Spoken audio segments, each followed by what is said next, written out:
Max, a retired K-9 who had sniffed out bombs in war zones and taken down armed criminals in his prime, was known for his discipline, loyalty, and calm demeanor.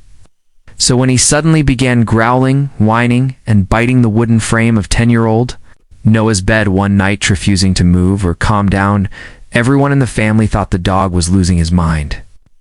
But what Max was trying to say would leave doctors speechless and a family forever grateful. Max had been with the Walker family for just over a year. After a decade of service with Officer Daniels in the K-9 unit, Max was honorably retired and placed for adoption. The Walker family, still grieving the loss of their golden retriever, were hesitant to adopt a retired working dog. But the moment Max gently placed his muzzle on little Noah's lap during their first visit, it felt like fate. Noah had always been a quiet child. He was thoughtful, sensitive, and deeply attached to animals. At school, he had trouble making friends, preferring to spend his recess drawing dogs or reading animal rescue stories. The bond between him and Max formed instantly one of those rare, unspoken connections that needed no explanation. Max followed Noah everywhere. He slept by his bed, waited outside the bathroom door, and even lay under the table when Noah did his homework. If Noah was outside playing, Max would sit guard by the window. If Noah had a bad dream, Max would nudge him gently until he calmed. He wasn't just a pet. Max had become Noah's protector. Everything seemed perfect until one strange night. It was a stormy evening when it began. Thunder cracked through the sky, shaking the windows. Noah, who was usually frightened by storms, seemed to sleep unusually soundly that night. But Max was not at peace. Mrs. Walker was the first to hear the noises. Loud thuds, a scraping sound, and a low, frantic growl.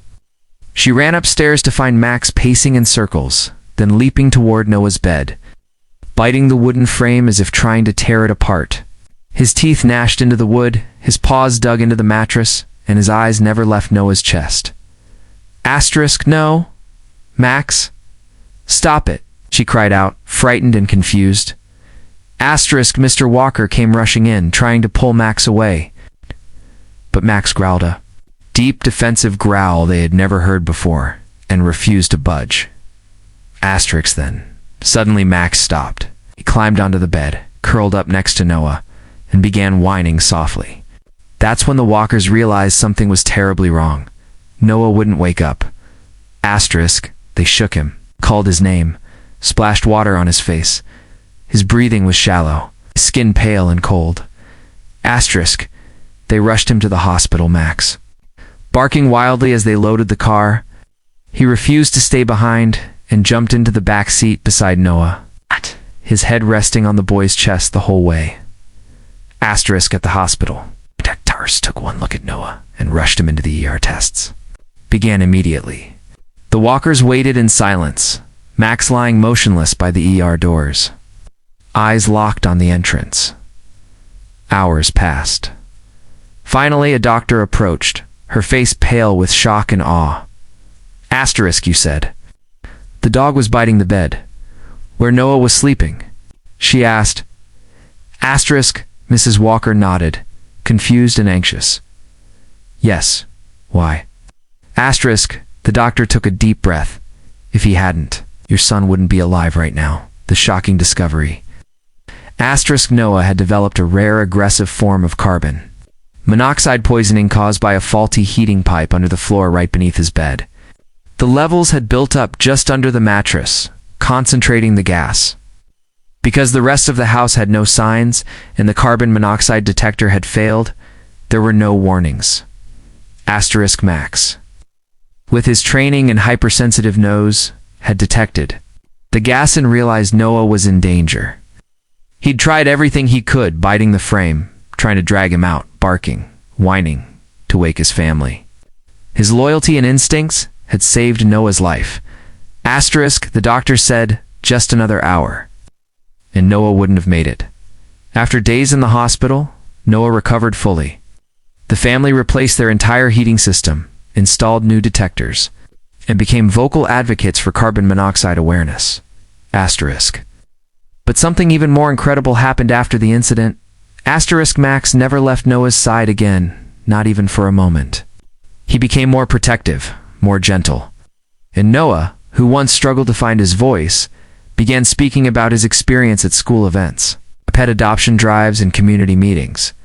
Asterisk, I'm here because Max loved me, he would say, his voice trembling. He didn't speak words, but he screamed loud enough to save my life. This story isn't just about a heroic dog, it's about how love doesn't always need words. Sometimes it takes the shape of a dog refusing to leave your bed, biting a piece of wood to scream a silent alarm. It's about second chances, how a retired canine found purpose again. And a boy found his voice through the loyalty of a best friend. If Max's story touched your heart, share it with someone you love. You never know who needs to hear this today. And don't forget to like, comment, and subscribe to Pawsitive Tales for more true, emotional dog-human stories that remind us of the power of love, loyalty, and second chances. Asterisk, tell us in the comments if you ever had a dog do something that amazed you. We'd love to feature your story next. Hashtag Pawsitive Tales. Hashtag Hero Dog. Hashtag Canine Rescue. Hashtag True Dog Story. Hashtag Inspiring Tales.